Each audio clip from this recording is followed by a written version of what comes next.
بسم اللہ الرحمن الرحیم الصلاۃ والسلام علیک یا رسول اللہ، الصلاۃ والسلام علیک یا حبیب اللہ، الصلاۃ والسلام علیک یا نبی اللہ وعلی آلک و اصحابک یا نور اللہ صلی اللہ تعالی علیہ وسلم۔ دعوت اسلامی کے تمام جامعات المدینہ میں درجہ ثانیہ میں بعد شش ماہی عربی زبان کی ایک مشہور و معروف کتاب مراح الارواح پڑھائی جاتی ہے، جو علم صرف کی بہت زیادہ علتوں پر مشتمل کتاب ہے۔ تو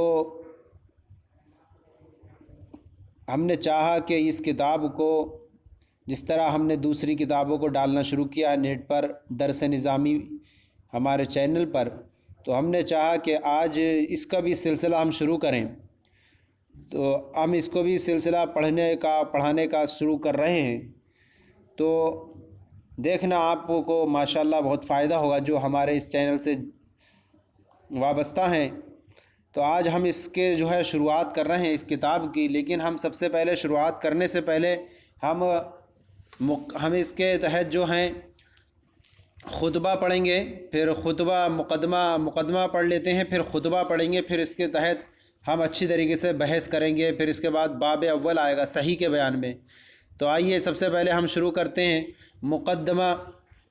الحمدللہ رب العالمین والصلاة والسلام علی سید الانبیاء والمرسلین۔ تمام تعریف اس اللہ رب العزت کے لیے جو تمام جہان کا پالنے والا ہے، اور درود و سلام ہو نبیوں اور رسولوں کے سردار پر۔ اما بعد، حمد و صلات کے بعد، فیقول العبد الراجی الی عفو ربہ الباری ابو ضیاء القادری الرضوی الاتاری۔ تو امید کرنے والا بندہ، اپنے رب کی معافی کی امید کرنے والا بندہ ابو ضیاء قادری رضوی اتاری کہتا ہے، الحمدللہ علی منہ و کرمہ ان بین یدیک کتابا جامعا فی علم الصرف للعلامہ الشیخ احمد بن علی بن مسعود رحمہ اللہ تعالی المسمى بمراح الارواح ما حاشیۃ الجدیدہ المسمى بضیاء الاصباح۔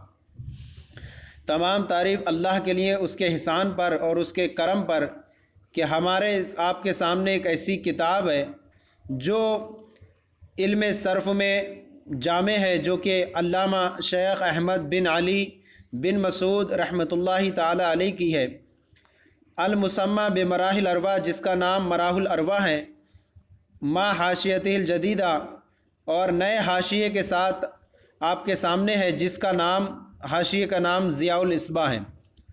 قد اشرفت علی تالیف هذه الحواشی بشروحاتہ الثلاثہ احدها الفلاح۔ اب یہ محشی فرماتے ہیں کہ میں نے اس حاشیے کی تالیف پر 3 شروحات سے مدد لی، احدها ان میں سے ایک فلاح ہے، للعلامہ شیخ شمس الدین احمد بن سلیمان الرومی المشہور بابن کمال باشا۔ جو الفلاح ہے علامہ شیخ شمس الدین احمد بن سلیمان رومی کی ہے، جو ابن کمال کے بادشاہ کے نام سے مشہور ہیں۔ وثانیہ حنفیہ، اور دوسرے میں نے مدد لی اس حاشیے کو تیار کرنے میں حنفیہ سے، للعلامہ الجلیل الشیخ المہدی الحنفی، جو کہ علامہ جلیل شیخ مہدی حنفی کا حاشیہ ہے۔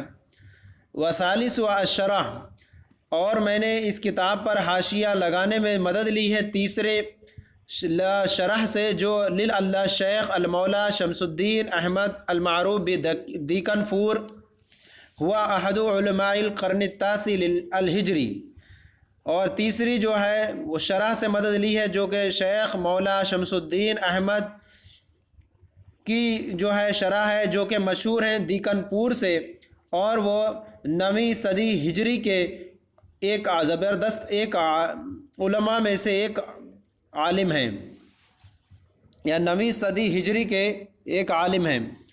فمستفدت من شرحہ الاول اعنی الفلاح، تو اب فرماتے ہیں کہ میں نے جب شرح اول سے جو کچھ استفادہ کیا یعنی فلاح سے فرمزت الیہ بے فا، تو میں نے حاشیے میں صرف فا سے اس کی طرف اشارہ کر دیا ہے، لفظ فا لگا دیا میں نے تاکہ سمجھ میں آ جائے کہ فلاح ہے، فلاح کا حاشیہ یہ فرمزت الیہ بے فلاح، تو میں نے اس کی طرف اشارہ کیا ہے فا سے، وما اوردت فی من حنفیہ، اور میں نے جو کچھ لیا ہے حنفیہ سے، فاشرت الیہ بحا، تو میں نے اس کی طرف لفظ ہا سے اشارہ کر دیا ہے، حرف ہا سے، ومقتبست من شرح الشیخ شمس الدین الدیکن فور فرکزتہ بالشین، اور جو میں نے کچھ اقتباس اخذ کیے ہیں شیخ شمس الدین دیکن فور کی شرح سے، تو میں نے اس کو ذکر کیا ہے حرف شین سے۔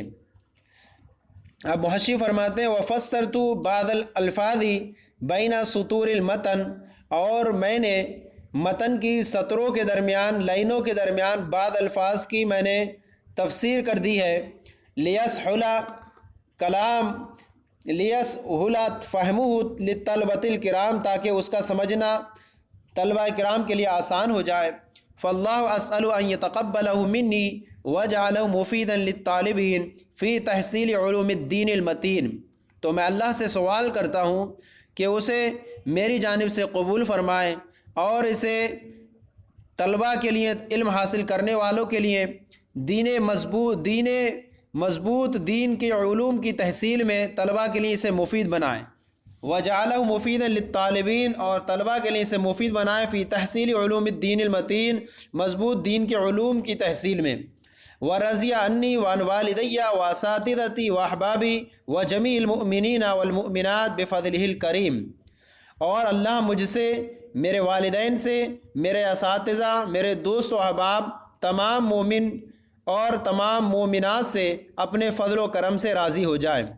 وَأَنْتَسِبُ سَعْيِي إِلَى شَيْخِي وَسَيِّدِي شیخ العلماء والمسلمین محیی السنہ فی هذا الحین محب رسول رب العالمین صلی اللہ تعالی علیہ وآلہ وسلم، اور میں اپنی کوشش کو اپنے شیخ اور اپنے آقا، علماء اور مسلمانوں کے شیخ، اس زمانے میں سنت کو زندہ کرنے والے، اللہ کے دونوں عالم کے رب کے رسول سے محبت کرنے والے کی جانب منسوب کرتا ہوں۔ وانتسب سعی الی شیخ، اور اپنے شیخ کون ہیں؟ الشیخ العلامہ ابو بلال محمد الیاس عطار القادری الرضوی الضیائی، یعنی منسوب کرتا ہوں وانتسب سعی الی شیخی، الی کا یہ مجرور سب بنے گا الشیخی، اور میں اپنی کوشش کو منسوب کرتا ہوں اپنے شیخ علامہ ابو بلال محمد الیاس عطار قادری رضوی ضیائی کی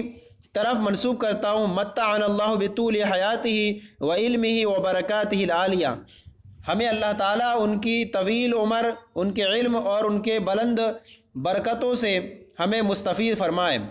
والصلاۃ والسلام علی من اختص بخلق عظیم علیہ وعلی آلہ وصحبہ اجمعین، درود و سلام ہو اس ذات پر جن کو عظیم اخلاق کے ذریعے خاص کیا گیا، وعلیہ وعلی آلہ واصحابہ اجمعین، ان پر، ان کی تمام آل اور اصحاب پر۔ والحمد للہ رب العالمین، تمام تعریف اللہ رب العزت کے لیے۔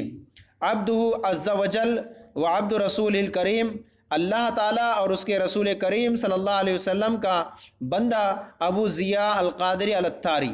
تو یہ محشی صاحب ہیں جنہوں نے اس کتاب پر حاشیہ لگایا ہے، جس حاشیے کا نام ضیاء الاصباح انہوں نے رکھا ہے، اور اس حاشیے میں انہوں نے 3 کتابوں کی شروحات سے مدد لی ہے، جس میں ایک فلاح کا حاشیہ ملے گا آپ کو، ایک حنفیہ کا اور ایک شرح کا، یہی انہوں نے ذکر کیا۔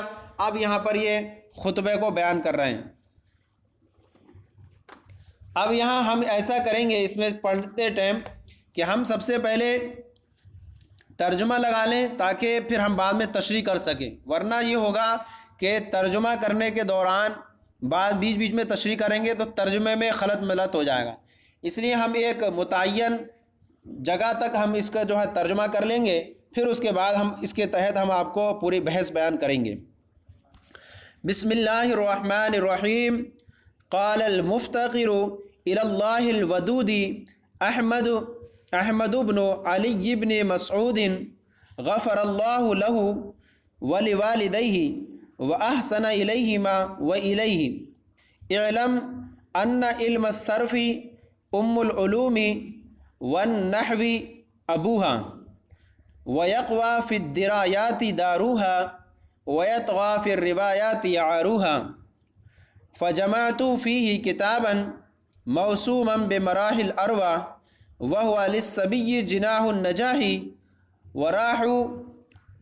راح وفي معدته حين راح مثل تفاح أو راح وبه الله أعتصم عما يصم وبه أستعين وهو نعم المولى ونعم المعين۔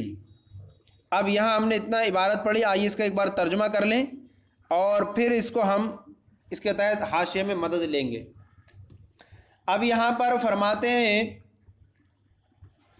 قال المفتقر الی اللہ الودود،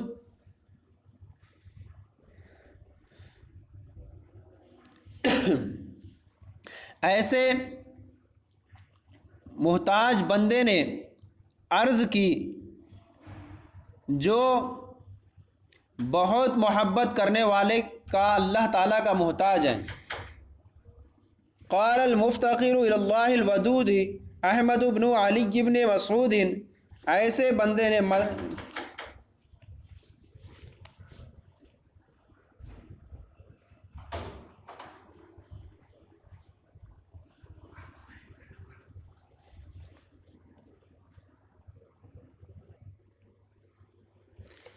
تو قال المفتقر الی اللہ الودود احمد بن علی بن مسعود، اس کا ترجمہ اس طور پر کریں کہ ایسے بندے نے عرض کی جو بہت محبت رکھنے والے اللہ رب العزت کا محتاج ہے۔ الودود اللہ کی صفت ہے۔ ایسے بندے نے عرض کی جو بہت محبت رکھنے والے اللہ تعالیٰ کا محتاج ہے۔ اب یہ بندہ کون ہے؟ احمد بن علی بن مسعود، وہ بندہ احمد بن علی بن مسعود ہے۔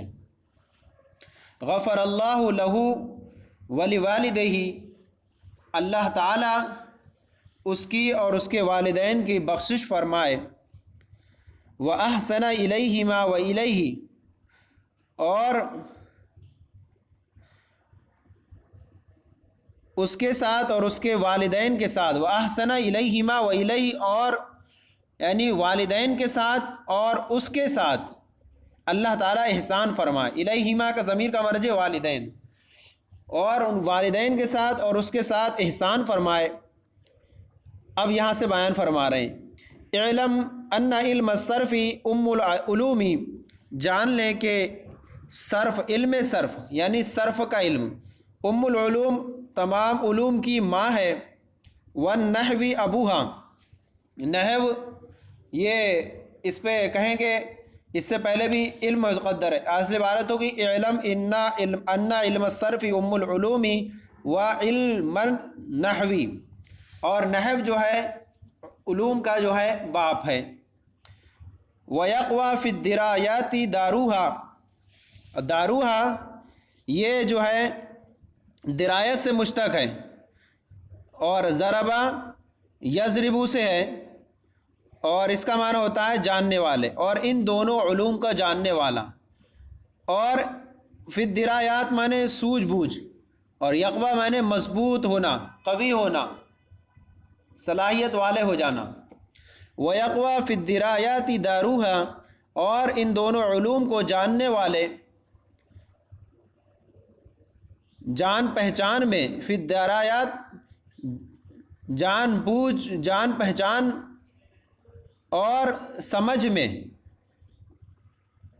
استعداد، صلاحیت والے ہو جاتے ہیں۔ وَيَقْوَى فِي الدِّرَایَاتِ دَارُوهَا، اور ان دونوں علوم کو جاننے والے سوجھ بوجھ میں صلاحیت والے ہو جاتے ہیں۔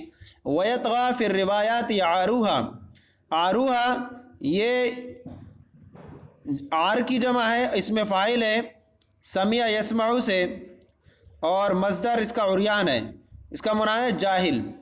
اور اس اور ان دونوں علم سے عار محسوس کرنے والے، یعنی مراد یہ جاہل یعنی غلو، اور پھر روایات، اور روایات میں طغا یطغی معنی ہوتا ہے بھٹکنا، مراد یہاں پر غلو کرنے والے ہیں۔ وَيَطْغَى فِي الرِّوَایَاتِ عَارُوهَا، اور ان دونوں علوم سے جاہل جو ہیں روایتوں میں غلو کرنے والے ہوتے ہیں۔ فَجَمَعْتُ فِيهِ كِتَابًا مَوْسُومًا بِمَرَاحِلِ الْأَرْبَعَ، تو میں نے اس کتاب میں جس کا نام مراحل الاربع ہے، فجمعت فی کتابا موسوما بمراحل الاربع، تو میں نے اس کتاب میں جس کو نام مراحل الاربع رکھا گیا جمع کر دیا۔ کیا ہے یہ کتاب رکھا گیا ہے؟ اب میں نے اس کتاب میں جس کا نام مراحل الاربع رکھا گیا ہے ان چیزوں کو جمع کر دیا ہے۔ وَهُوَ لِلصَّبِيِّ جِنَاحُ النَّجَاحِ، اور وہ چھوٹے بچے کے لیے، جناح الصبی، جناح مانے بازو، النجاح مانے کامیابی، اور وہ چھوٹے بچے کے لیے کامیابی کا بازو ہے۔ وراہ راہ راہن، راہ راہن یہ ہوتا ہے راہ راہو، اور راہ راہن جو ہوتا ہے وسیع و عریض، اور راہو مانے ہوتا ہے کہ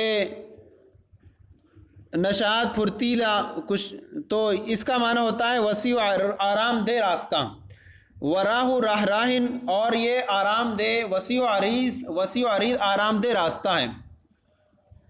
وفی معدتہ حین راہ مثل تفاح او راہ، اور اس کے معدے میں اس وقت، یحین راہ جس وقت یہ پہنچتا ہے، یعنی علم صرف، اور اس کے معدے میں جس وقت یہ پہنچتا ہے تو کیسا ہے؟ مثل تفاح او راہن، راہن مانے مشروب، اور اس کے معدے میں جس وقت یہ پہنچتا ہے سیب کی طرح ہے یا مشروب کی طرح ہے۔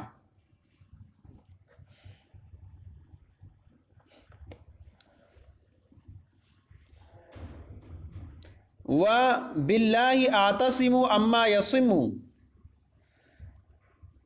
آتسم معنی ہوتا ہے مضبوطی سے تھامنا، رسی کو پکڑنا۔ سما یسم معنی ہوتا ہے عیب لگانا، یہ آتسم سے متعلق ہے، ضرب یضرب سے ہے۔ اما یسم، اور میں اللہ کی رسی کو مضبوطی سے پکڑتا ہوں اس چیز سے، میں اللہ کی رسی پکڑتا ہوں اس چیز سے جو عیب لگانے والی ہے۔ سما یسم معنی عیب لگانا، اور میں اللہ کی رسی کو مضبوطی سے پکڑتا ہوں اس چیز سے جو عیب لگانے والی ہے۔ وَبِهِ أَسْتَعِينُ، اور میں اسی سے مدد طلب کرتا ہوں۔ وَهُوَ نِعْمَ الْمَوْلَى، اور وہ اچھا دوست اور اچھا مددگار ہے۔ وَهُوَ نِعْمَ الْمَوْلَى وَنِعْمَ النَّصِيرُ، اور وہ اچھا دوست اور اچھا مددگار ہے۔ یہ ہمارا اتنا ترجمہ ہو گیا جس طرح ہم نے عبارت پڑھی تھی۔ اب آئیے پھر سے ہم اس کے تحت تشریح کریں۔ چونکہ کتاب ایسی ہے اس کو بار بار ہمیں پڑھنا پڑے گا، ادھر ادھر الٹنا پڑے گا، تو اس لیے ہم نے ترجمہ لگا دیا۔ اب آئیے یہاں پر تھوڑی سی کچھ ہم معلومات حاصل کر لیں کہ مصنف جو ہے یہاں پر بہت ساری چیزوں کے بارے میں فرمایا انہوں نے۔ تو دیکھیے کہ مصنف نے سب سے پہلے یہاں پر بسم اللہ الرحمن الرحیم فرمایا، تو یہ بسم اللہ الرحمن الرحیم میں با کس چیز سے متعلق ہے؟ تو یہاں پر جو ہے بسم اللہ، ہم حاشیے میں بھی دیکھیں گے تو آرام سے سمجھ میں آئے گا اس کے کہ حاشیے میں لکھا ہے بسم اللہ الرحمن الرحیم میں با یہ جو ہے اگر اشرعو یا ابدعو، اگر اشرعو یا ابدعو فعل محذوف سے بسم اللہ کی با کو متعلق مانا جائے تب بھی یہ درست ہوگا، لیکن مصنف کے قول قالا سے متعلق ماننا بہتر ہے، کیونکہ متعلق جو ہے یعنی قالا عبارت میں موجود ہے، اس لیے جو ہے یہ ماننا بہتر ہے کہ متعلق یعنی قالا عبارت میں موجود ہے، لیکن مصنف کے قول قالا فعل سے قالا سے متعلق ماننا بہتر ہے۔ تو ابدعو یا اشرعو فعل محذوف سے بھی متعلق مان سکتے ہیں، لیکن قالا سے مانیں گے تو زیادہ بہتر ہوگا۔ اب یہاں پر فرما رہے ہیں لفظ اللہ ہے یہاں پر، قال المفتقر الی اللہ۔ اب یہاں اللہ کسے کہتے ہیں؟ اللہ وہو اسم للذات الواجب الوجود، اللہ اس ذات کا نام ہے، اس ذات واجب الوجود کا نام ہے جو تمام صفات کمالیہ کی جامع ہے، تمام صفات کمالیہ کی جامع ہے۔ اب یہاں پر ایک یہ ہو سکتا تھا کہ رحمان یہ تمام صفات کمالیہ کی جامع ہے، رحمان یہ صفت اولیٰ ہے اللہ کی، اور یہ صرف رحمان اللہ کے ساتھ خاص ہے، اس کا اطلاق بندوں پر نہیں ہوتا، مجازن بھی نہیں ہوتا۔ اور رحیم یہ صفت ثانیہ ہے کلمہ جلالت کی، اور رحیم کا استعمال جو ہے غیر اللہ کے لیے بھی ہوا کرتا ہے، جیسا کہ قرآن پاک میں ہے حریص علیکم بالمؤمنین رؤوف الرحیم، تو رحیم کی صفت جو ہے نبی کریم صلی اللہ علیہ وسلم کے لیے بھی ذکر کی گئی ہے۔ اب مصنف علیہ الرحمٰن نے یہاں اپنی کتاب کو شروع فرمایا اللہ کے نام سے، کیوں؟ حدیث پاک پر عمل کرتے ہوئے۔ حدیث پاک ہے کل امر ذی بال لا یبدا فیہ بالحمد فہو اخطا، یعنی ہر وہ امر ذی شان اور عظیم الشان کام جو اللہ کے نام سے شروع نہ کیا جائے وہ ناقص اور ادھورا رہتا ہے۔ تو اس پر عمل کرتے ہوئے مصنف نے بسم اللہ سے یعنی اللہ کے نام سے شروع کیا تاکہ کتاب مکمل ہو جائے اور ناقص نہ رہے۔ یہ جو ہے ہو گیا پورا۔ اب یہاں پر جو ہے دوسرا آیا مفتقر۔ اب مفتقر اللہ میں یہ مفتقر جو ہے یہ صفت ہے موصوف محذوف کی، اصل محذوف عبارت ہے قال العبد المفتقر، محتاج بندہ کہتا ہے، تو یہ صفت ہے اور محذوف ہے قال العبد المفتقر اللہ۔ اب یہاں پر یہ ہے کہ مصنف نے یعنی کہتے ہیں کہ یقول، فرماتے ہیں مضارع کا صیغہ استعمال کرنا چاہیے تھا کہ یقول المفتقر الی اللہ الودود، تو مصنف نے ماضی کا صیغہ استعمال کیوں فرمایا؟ مضارع کا صیغہ استعمال فرمانا چاہیے تھا مصنف کو۔ تو کہہ رہے ہیں کہ مصنف نے یقول کا صیغہ نہ استعمال کر کے ماضی کا صیغہ استعمال فرمایا، کیونکہ مضارع جو ہے تجدد اور حدوث پر دلالت کرتا ہے اور ماضی جو ہے ثبوت و یقین پر دلالت کرتا ہے، تو اس لیے مصنف علیہ الرحمٰن نے ثبوت اور یقین پر دلالت کرنے کے لیے ماضی کا صیغہ استعمال فرمایا، گویا کہ انہوں نے اپنی کتاب کو شروع کر دیا یقینی طور پر۔ اب فرما رہے ہیں کہ مصنف علیہ الرحمٰن نے الی اللہ المفتقر المحتاج یہاں فرما دیتے ہیں قال المحتاج الی اللہ الودود، تو مصنف علیہ الرحمٰن نے یہاں پر جو ہے محتاج کے بجائے مفتقر کا استعمال کیوں فرمایا؟ المفتقر المحتاج کہہ دیتے یہاں پر قال المحتاج الی اللہ الودود، تو مصنف علیہ الرحمٰن نے یا محتاج کے بجائے مفتقر کا استعمال اللہ کے کلام جو ہے نا واللہ الغنی میں اللہ کے کلام کی اتباع کرتے ہوئے فرمایا کہ اللہ کے کلام میں جو ہے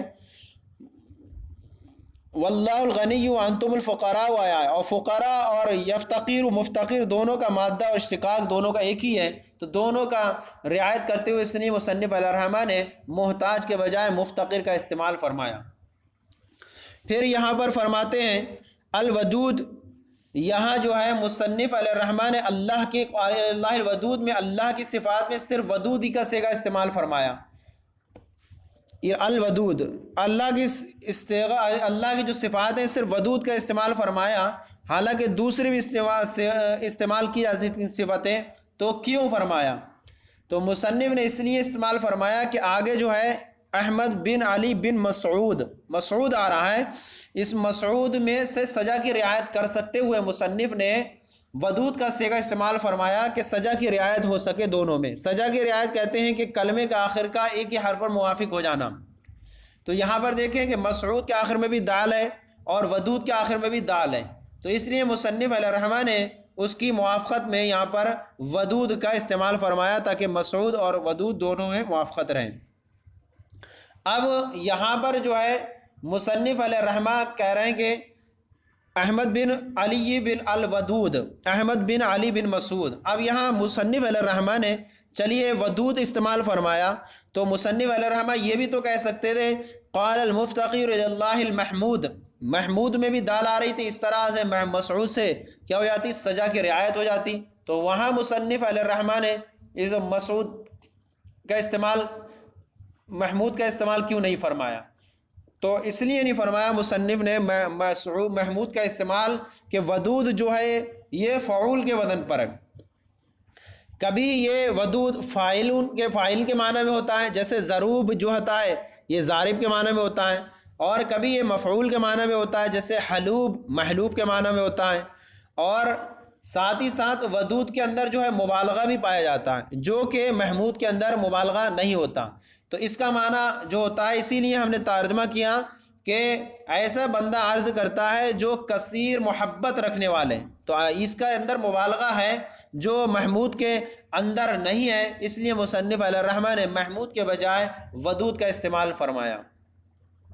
یہ ہو گیا غفر اللہ لہ ولوالدیہ، اللہ تعالیٰ یعنی مسعود احمد بن علی بن مسعود کو بخشے اور ان کے والدین کو بخشے. اب یہاں مصنف علیہ الرحمٰن نے لہو کو اپنے آپ کو مقدم فرمایا، غفر اللہ لہو ولوالدیہ، اور والدین کو یہاں مؤخر فرمایا. تو ایسا کیوں کیا مصنف علیہ الرحمٰن؟ تو فرماتے ہیں کہ مصنف علیہ الرحمٰن نے یہاں پر جو ہے غفر اللہ لہو میں والدین کو انہوں نے اپنے آپ کو اس لیے مقدم کیا کہ جب بخشش یہاں پر طلب کی ہے یہاں مصنف نے، تو یہاں پر اپنے آپ کو مقدم اس لیے کیا تاکہ یہ مستجاب الدعوات ہو جائیں، مستجاب الدعوات ہو جائیں. اور جب مستجاب الدعوات بن جائیں گے تو پھر دوسرے کے لیے دعا کریں گے تو ان کی ہر دعا قبول ہوگی. تو اس لیے ایسا کیا. پھر آگے یہاں پر اس سے پہلے ایک جملہ ہے وغفر اللہ لہ، مصنف نے غفرہ کا استعمال فرمایا یہاں پر، حالانکہ جو ہوتی ہے وہ بخشش طلب کرنا مستقبل میں کی آتی ہے. غفر تو ماضی کا صیغہ استعمال کیوں فرمایا جبکہ یہاں مستقبل میں ہی ہوتا مراد؟ تو مصنف نے مستقبل کے بجائے یغفر کے بجائے غفرہ کا صیغہ نیک فعل لیتے ہوئے استعمال فرمایا کہ ماضی جو ہے یہ ثبوت اور یقین پر دلالت کرتا ہے. تو گویا کہ اب ایسے ہی گویا کہ انہیں زمانے ماضی میں ہی بخش دیا گیا ہے. آگے عبارت دیکھیں وَأَحْسَنَ إِلَيْهِمَا وَإِلَيْهِ، اللہ تعالیٰ ان دونوں کے یعنی والدین کے ساتھ احسان فرمائے اور مصنف کے ساتھ احسان فرمائے. تو یہاں مصنف علیہ الرحمٰن نے بخشش کا طلب کرنے کی بات آئی تو وہاں پر مصنف نے لہو میں اپنے آپ کو مقدم کیا، اور جب احسان کا ذکر کیا تو خود کو مؤخر والدین کو مقدم کیا. تو یہ ایسا اس لیے کہا مصنف نے کہ احسان میں جو ہے بخشش میں اس لیے کیا تھا کہ تاکہ مستجاب الدعوات بن جائیں، اور احسان میں والدین کو مقدم اس لیے کیا کیونکہ قیاس کا تقاضا یہی ہے کہ والد کو مقدم کیا جائے اور خود کو مؤخر کیا جائے، کیونکہ قرآن پاک میں جو ہے یہ اس طرح کی جو ہے وَوَصَّيْنَا الْإِنسَانَ بِوَالِدَيْهِ احسانا، تو یہاں پر بھی ہم نے احسان کو کہا گیا، احسان کرنے کا سلوک دیا گیا ہے کہ اللہ تعالیٰ نے والدین کو مقدم رکھا ہے وہاں پر احسان کرنے کے تعلق سے. اور دوسری بات یہ کہ مصنف علیہ الرحمہ احسان میں مقدم کرنے کے لیے تاکہ والدین پر احسان مقدم ہو جائے کہ والدین اس بات کے مستحق ہیں کہ انہیں احسان میں مقدم کیا جائے.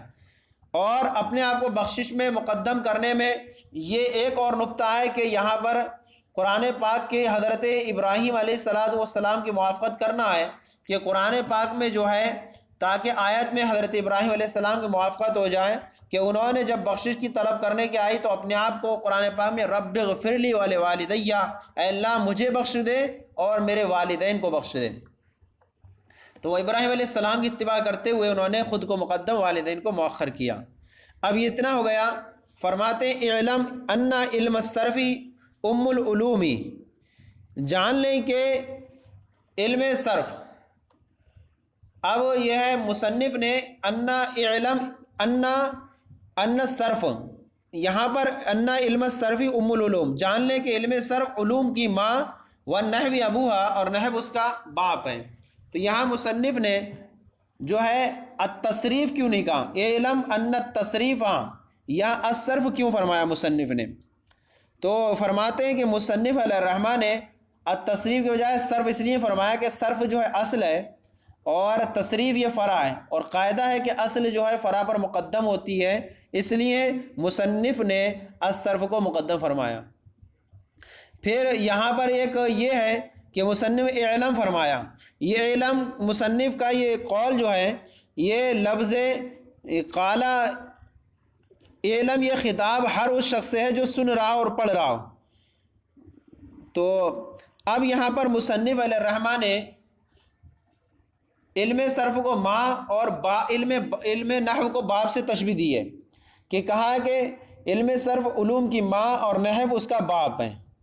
تو یہاں جو تشبیہ جو دی ہے مصنف علیہ الرحمٰن نے علم صرف کو ماں سے تشبیہ دی ہے، بطور پیدائش کے تشبیہ دی ہے، یعنی جس طرح سے ماں جو ہے بچے کی پیدائش کا سبب بنتی ہے، اسی طرح علم صرف بھی کلمات کی ولادت کا سبب بنتا ہے۔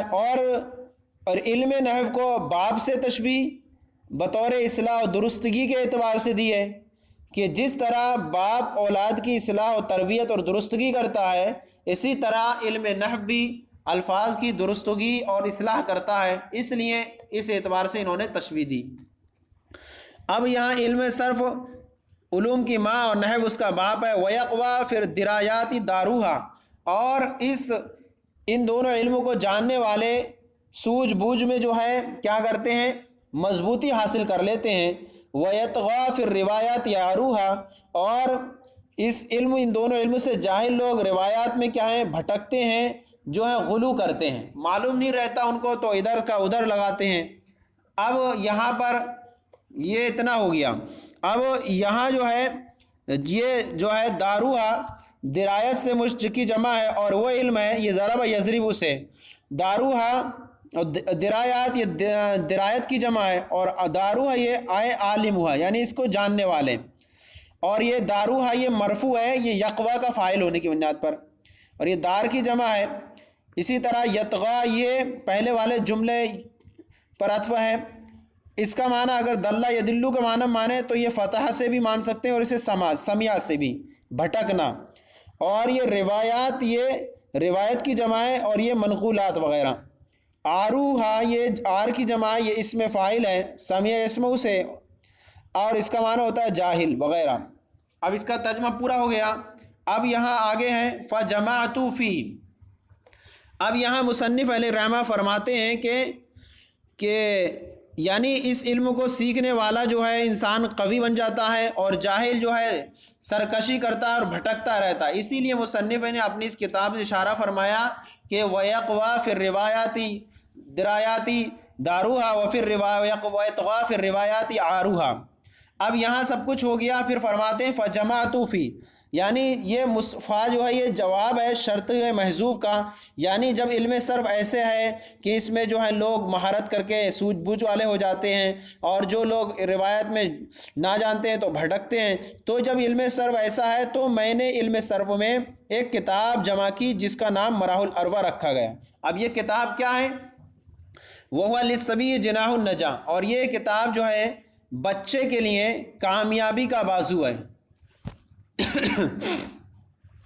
یعنی بچے کے لیے کامیابی کا بازو، وراح راہراہن، اور وسیع و عریض جو ہے آرام دہ راستہ ہے۔ اب یہاں اور وسیع و عریض آرام دہ راستہ ہے، وفی معدتہ حین راہ مثل تفاح او راہن، اور اس کے معدے میں جس وقت یہ پہنچتی ہے تو یہ علم ایسا لگتا ہے جیسے کہ سیب ہے یا مشروب ہے۔ تو سیب اور مشروب سے اس علم کو تشبیہ دی مصنف نے، کہ بچہ جب علم صرف کی اس کتاب کو پڑھے گا، اور پڑھنے کے بعد اس کا معنی اس کے ذہن میں محفوظ ہو جاتا ہے، تو اس سے ایک طرح سے اسے قوت ملتی ہے، جس طرح انسان کو سیب یا جوس یا رس پینے سے طاقت ملتی ہے۔ تو وجہ تشبیہ دونوں کے اندر جو ہے کتاب سیب اور جوس کے درمیان فائدہ اور نفع ہے، کیونکہ دونوں جو ہیں نفع اور فائدے میں شریک ہیں۔ اب یہاں جو ہے فرماتے ہیں وَبِاللَّهِ أَعْتَصِمُ، اور اللہ کی کو میں مضبوطی سے پکڑتا ہوں، اس چیز سے جس کے ذریعے عیب لگایا جاتا ہے، جس کے ذریعے عیب لگایا جاتا ہے تو میں اللہ ہی کو مضبوطی سے پکڑتا ہوں، اور میں اللہ کی رسی کو مضبوطی سے پکڑتا ہوں اس چیز سے جو عیب دار کرنے والی ہوتی ہے۔ اما یسم، اب یہاں پر جو ہے جار مجرور، و باللہ آتسم میں جار مجرور متعلق ہے یہ آتسم سے، اور جار مجرور کو یہاں مقدم کیا گیا شرف کے لیے یا بطور اختصاص یا حصر کے لیے، یعنی اللہ کی رسی کو ہی مضبوطی سے پکڑتا ہوں۔ اب یہاں پر جو ہے اما یسم، سما یسم یہ متعلق ہے بھی آتسم سے، اور اما یسم متعلق آتسم سے، اور سما یسم ضرب یضرب کہیں تو اب یہ آب ایبو عیب لگانا، اب یہ جو ہے وفی معدتی ہو گیا، اب وہ بھی استعین، اب یہاں وہ باللہ وہ بھی استعین، اور میں اللہ ہی سے مدد طلب کرتا ہوں۔ اس میں جو ہے مصنف علیہ الرحمٰ نے یہ جو ہے حصر جار مجرور کو مقدم فرمایا کہ صرف اللہ ہی سے مدد طلب کی جاتی ہے، کسی اور سے نہیں، تو گویا کہ استعانت جو ہم طلب کرتے ہیں کسی اور سے، وہ طلب نہیں کرنا چاہیے کسی سے، دوسرے سے، حالانکہ ہم دوسروں سے مدد طلب کرتے ہیں، جیسا کہ سورہ فاتحہ میں اللہ فرماتا ہے ایاک نعبد و ایاک نستعین، ہم تجھی کو پوجیں اور تجھی سے مدد چاہیں۔ یہ بتا رہی آیت کہ اللہ ہی سے صرف مدد طلب کرنی چاہیے، کسی اور سے نہیں کرنی چاہیے، تو پھر اب دوسروں سے مدد کیسے طلب کریں گے؟ تو فرما رہے ہیں کہ اس کا جواب جو ہے اللہ تعالیٰ کی دوسری آیت کریمہ سے ملتا ہے، جو اللہ تعالیٰ خود قرآن پاک میں دوسری جگہ ارشاد فرماتا ہے یا ایھا الذین آمنوا استعینوا بالصبر والصلاۃ، اے ایمان والو صبر اور نماز سے مدد طلب کرو۔ اب یہ دیکھیے اللہ صبر اور نماز سے مدد طلب کرنے کا یہاں حکم دے رہا ہے، جبکہ یہ دونوں کیا ہے، نماز بھی اللہ کے علاوہ ہے اور صبر بھی اللہ کے علاوہ ہے۔ ایک جگہ منع کا حکم ایک دیا جا رہا ہے کسی سے اللہ ہی سے مدد طلب کرتے ہیں، دوسری جگہ غیر اللہ سے مدد طلب کا، تو دونوں میں ایک طرح سے تضاد لازم آ رہا ہے، ایک جگہ منع ہے ایک جگہ حکم ہے۔ تو اب یہاں کہیں گے کہ استعانت جو حقیقی ہے وہ استعانت حقیقی اللہ کے علاوہ کسی سے جائز نہیں، اور استعانت جو مجازی ہوتی ہے یہ اللہ کے علاوہ سے بھی جائز ہے، جیسے اللہ تعالیٰ اپنے نبی کی تعریف میں فرماتا ہے وَلَوْ أَنَّهُمْ إِذْ ظَلَمُوا أَنفُسَهُمْ جَاءُوكَ فَاسْتَغْفَرُوا اللَّهَ وَاسْتَغْفَرَ لَهُمُ الرَّسُولُ لَوَجَدُوا اللَّهَ تَوَّابًا رَحِيمًا، اگر وہ اپنی جانوں پر ظلم کریں اور تو اے محبوب تمہارے حضور حاضر ہوں اور پھر اللہ سے معافی چاہیں اور رسول ان کی شفاعت فرمائے، تو ضرور اللہ کو بہت توبہ قبول فرمانے والا پائیں گے۔ تو اب یہاں دیکھیں کہ اس آیت میں نبی سے استعانت کا ثبوت ملتا ہے، تو اب یہاں یہی کہنا ہوگا کہ استعانت حقیقی اللہ کے علاوہ کسی سے درست نہیں ہے، اور مجازی طور پر وغیر اللہ سے بھی جائز ہے۔ اب یہاں آیا وہ نعم المولا، نعم المولا و نعم النصیر، مولا وہی، اب یہ مولا تو اللہ تعالیٰ ہے بھی ہے یا کسی اور کوئی بھی اور ہے، تو کہتے ہیں یہاں پر وہی جواب ہوگا کہ حقیقی مولا مددگار تو اللہ تعالیٰ ہے، لیکن مجازی طور پر اس کا اطلاق دوسروں پر بھی کر سکتے ہیں، جیسے کہ اللہ تعالیٰ کے رسول صلی اللہ علیہ وسلم نے حضرت علی کے بارے میں فرمایا من کنت مولاہ فعلی مولا، جس کا میں مولا ہوں علی اس کے مولا ہیں۔ اب یہاں ہو گیا نعم المعین، اور کیا ہی اچھا مددگار ہے۔ اب یہاں پر پھر اتنا کہنے کے بعد اب مصنف علیہ الرحمٰ نے آگے بیان کیا، اب پھر آئیے ہم پھر اس کا ترجمہ کر لیتے ہیں دوسرے والے حصے کا۔ دوسرا والا حصہ جو ہے یہاں ہمارا اعلم اسعدک اللہ تعالی، اعلم اسعدک اللہ تعالی ان الصراف يحتاج في معرفة الاوزان الى 7 ابواب الصحيح والمضاعف والمحموز والمثال والاجوف والناقص واللفيف واشتقاق 9 اشياء من كل مصدر وهي الماضي والمضارع والامر والنهي واسم الفاعل والمفعول والمكان والزمان والآلة فكسرته على 7 ابواب۔ اب ترجمہ دیکھیں اس کا، جان لیں، آپ جان لیں، اب یہ جملہ معترضہ بیچ میں، اسعدک اللہ تعالی، اللہ تعالیٰ تمہیں نیک بخت بنائے، ان الصراف، صراف یعنی صرفی حضرات، صرافہ یقیناً صرف کے علم میں مہارت رکھنے والے یعنی صرفی حضرات، یحتاج فی معرفت الاوزان، اوزان کی جان و پہچان میں کرنے کے معاملے میں محتاج ہوتے ہیں، اوزان کی پہچان میں محتاج ہوتے ہیں، الی سبعۃ ابواب، 7 ابواب کے محتاج ہوتے ہیں۔ وہ 7 ابواب کون ہیں؟ نمبر 1 صحیح، نمبر 2 المضاف، مضاف ہے، نمبر 3 محموز، نمبر 4 مثال، نمبر 5 اجوف، نمبر 6 ناقص، نمبر 7 لفیف۔ واشتقاقی 9 اشیاء من کل مصدر، اور ہر مصدر سے 9 چیزوں کے مشتق ہونے کے یہ جاننے کے محتاج ہوا کرتے ہیں، اور ہر مصدر سے 9 چیزوں کے اشتقاق کی معرفت کی محتاج ہوا کرتے ہیں، 9 چیزوں کے اشتقاق کی طرف محتاج ہوتا ہے۔ وہ اشتقاق 9 اشیاء من کل مصدر، اور 9 چیزیں کیا ہیں؟ وہ وہی الماضی، اور وہ ایک ماضی ہے، دوسرا مضارع، والامر تیسرا امر، والنہی چوتھا نہی، واسم الفاعل پانچواں اسم فاعل، چھٹا والاسم مفعول، اور 7واں اسم مکان، 8واں اسم زمان، اور 9واں جو ہے اسم اعلیٰ۔ فکسرت علی 7 ابواب، تو میں نے اس کتاب کو 7 ابواب میں تقسیم کر دیا۔ اب یہ جو ہے ہم نے یہاں سے ترجمہ لگا لیا۔ اب آئیے پھر ہم جو ہے یہاں پھر چلتے ہیں اس کی طرف، ہم جو ہے اس کا حاشیے سے کچھ مدد لے لیں۔ اب یہ جو ہے علم صرف کے جو ہے 7 ابواب میں یہاں مصنف نے صرف کیا۔ اب یہاں جو ہے مصنف نے فرمایا ان الصراف، یہ صراف جو مصنف نے فرمایا صرفی حضرات جو محتاج ہوتے ہیں، تو یہاں پر جو ہے صرفی حضرات انہوں نے فرمایا حالانکہ جو انسان علم کو سیکھ رہا ہے،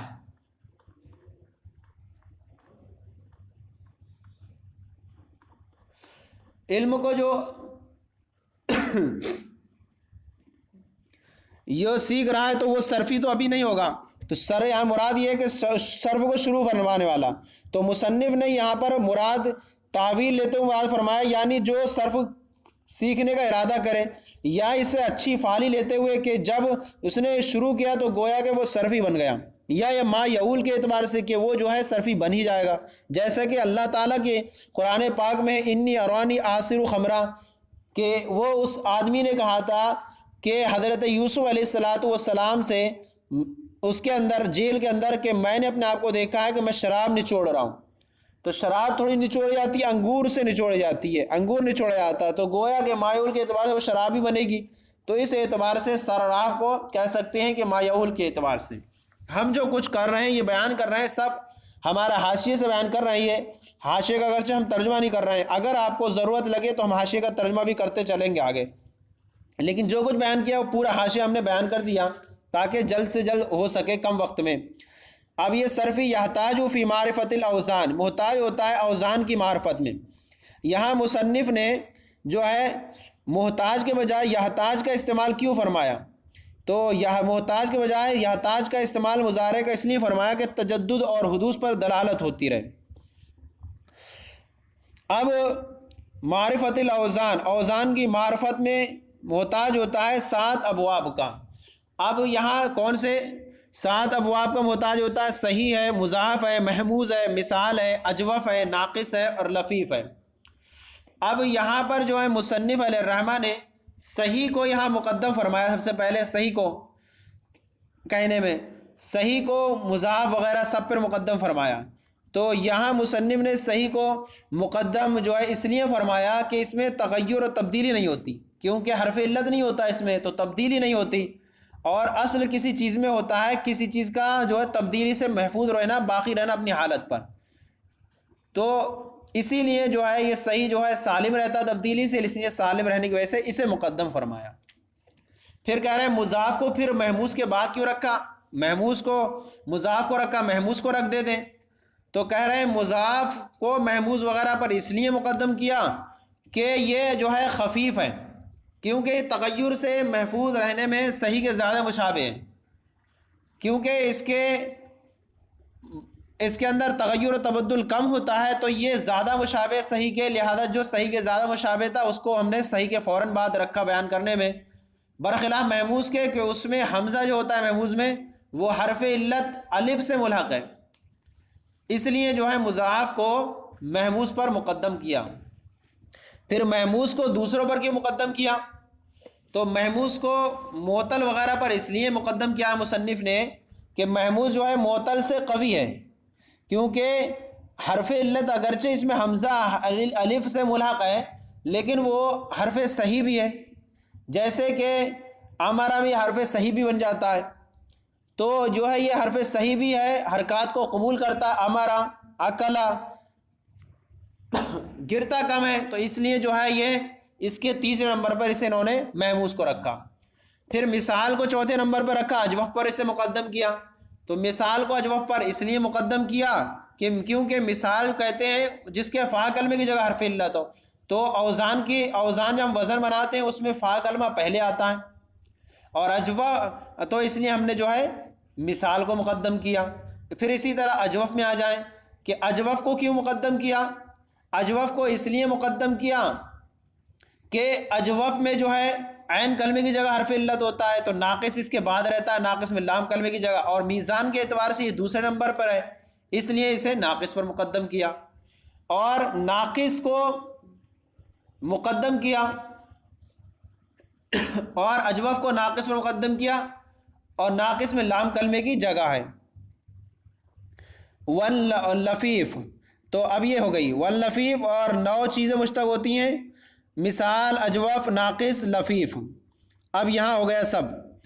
واللفیف، اور لفیف کسے کہتے ہیں؟ لفیف کہتے ہیں جس میں 2 حرف علت ہوں۔ اب 2 حرف علت ہوں تو اس میں اگر وہ متصل ہوں گے وہ تو لفیف مقرون بنے گا، اور اگر متصل نہ ہوں گے تو وہ لفیف مفروق بنے گا۔ جیسے کہ توا میں حرف علت دونوں متصل ہیں تو یہ مقرون ہے، اور جو ہے وہ رما جو ہے ودا، وشیون کہتے ہیں، وشیون میں حرف علت بیچ میں متصل جدا نہیں، جدا جو ہے تو یہ لفیف مفروق بولیں گے اسے۔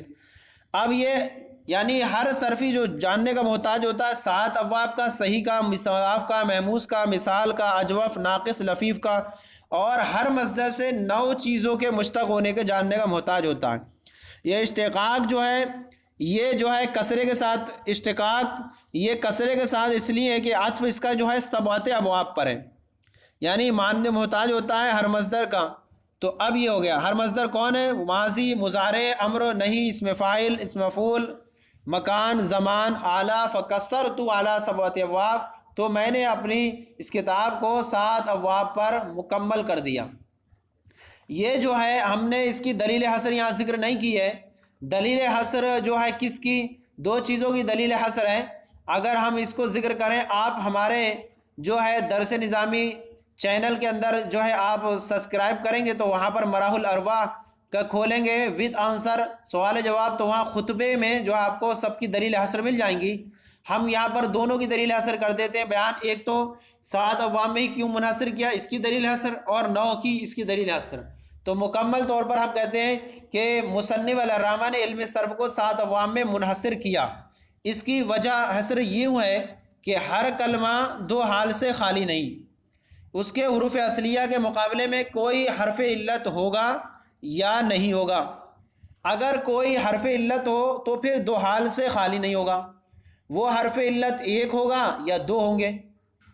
اگر حرف علت 1 ہے تو پھر اس کی 3 صورتیں، یا تو وہ حرف علت فا کلمے کے مقابلے میں ہوگا، اگر وہ فا کلمے کے مقابلے میں ہے تو وہ نمبر 1 مثال ہے، اور اگر وہ عین کلمے کے مقابلے میں ہے تو وہ نمبر 2 اجوف ہے، اگر لام کلمے کے مقابلے میں ہے تو وہ نمبر 3 ناقص ہے۔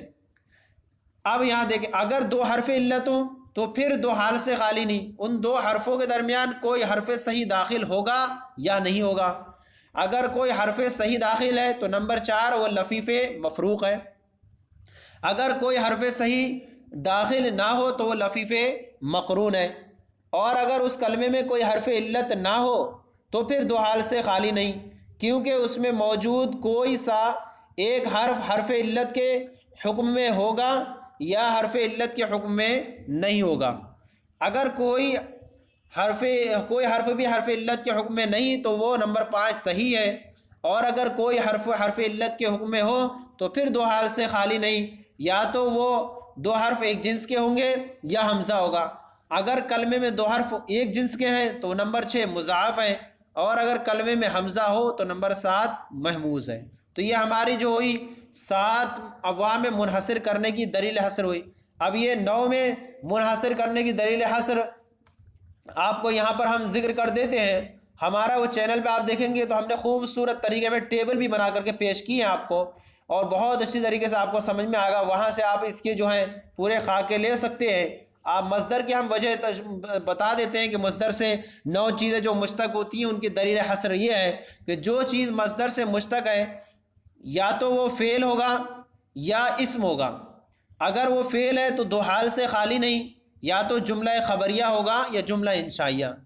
اگر وہ جملہ خبریہ ہے تو اگر حروف عطینہ میں سے کوئی اس کے شروف میں نہ ہو تو وہ ماضی ہے، نمبر 1. اور اگر حروف عطینہ میں سے کوئی ایک حرف ہو تو نمبر 2 وہ مستقبل ہے. اگر وہ جملہ انشائیہ ہے تو اگر وہ فعل کی طلب پر دلالت کرے تو نمبر 3 وہ امر ہے. اگر وہ ترک فعل کی طلب پر دلالت کرے تو نمبر 4 وہ نہیں ہے. اور اگر وہ مشتق اسم ہے اور ایسی ذات پر دلالت کرے جس کے ساتھ فعل قائم ہے تو نمبر 5 اسم فاعل ہے. اور اگر وہ ایسی ذات پر دلالت کرے جس پر فعل واقع ہوا ہے تو نمبر 6 وہ اسم مفعول ہے. اور اگر ایسی چیز پر دلالت کرے جس میں فعل واقع ہوا یا تو وہ مکان ہوگا یا زمان. اگر وہ مکان پر دلالت کرے نمبر 7 وہ اسم مکان ہے. اگر زمانے پر دلالت کرے تو نمبر 8 وہ اسم زمان ہے. اور اگر ایسی چیز پر دلالت کرے جس کے سبب فعل واقع ہوا تو نمبر 9 وہ اسم اعلیٰ ہے. تو یہ ہم نے بیان کر دی. آپ اس کی جو ہے پورا خاکہ ہمارے چینل میں جو ہے 2 مل جائیں گے آپ کو، خطبے کے سوال جواب مل جائیں گے، وہاں پر آپ کو پوری طور پہ مل جائے گا. تو یہ ہمارا آج جو ہے خطبے کا بیان مکمل ہو گیا. ہم انشاءاللہ تعالی یہ سلسلہ انشاءاللہ آگے برقرار رکھیں گے اور آپ کو مزید اچھی کلپ پیش کرنے کی کوشش کریں گے. آپ کو ہماری یہ کیسا لگے گا اس کے بارے میں ضرور اپنی رائے و مشوروں سے نوازیں گے، تاکہ ہم اگر آپ کو یہ لگے کہ ہم حاشیہ بھی پڑھتے چلے ساتھ میں، یا ترجمہ پہلے کریں بعد میں عبارت کر کے ترجمہ کریں، یا ساتھ ساتھ ترجمے کے ساتھ، جیسے آپ کو لگتا ہو اس حساب سے ہمیں ضرور مشوروں سے دیکھیں نوازیں. ہم نے ارادہ یہ کیا تھا کہ پہلے ترجمہ لگا لیں تاکہ پہلے انسان ترجمہ لگا لے، تاکہ ترجمہ آسانی سے لگ جائے. ورنہ جو ہوتا ہے کہ ترجمے کے درمیان میں حاشیے کا ترجمہ کرنا پھر ڈسٹرب ہو جاتا ہے. تو آپ ضرور رائے سے نوازیں. ہمارے چینل 2 ہیں درس نظامی، اس میں ایک میں جو ہے آپ کو خلاصۃ النو بالتفصیل ساری جو ہے تمرینوں کے حل کے ساتھ ملے گی آپ کو. دوسرا چینل ہمارا یہ ہے جس میں مراح الاربع دروس البلاغہ ہے. ضرور سبسکرائب کریں، دوسروں کو شیئر کریں تاکہ آپ کو اور ہمارے ثواب جاریہ حاصل ہو سکے. اللہ تعالی ہم سب کے علم میں برکت عطا فرمائے. پھر حاضر ہوں گے آپ کی بارگاہ میں صحیح کا بیان لے کر کے. اللہ تعالی ہم سب کے علم میں برکت عطا فرمائے.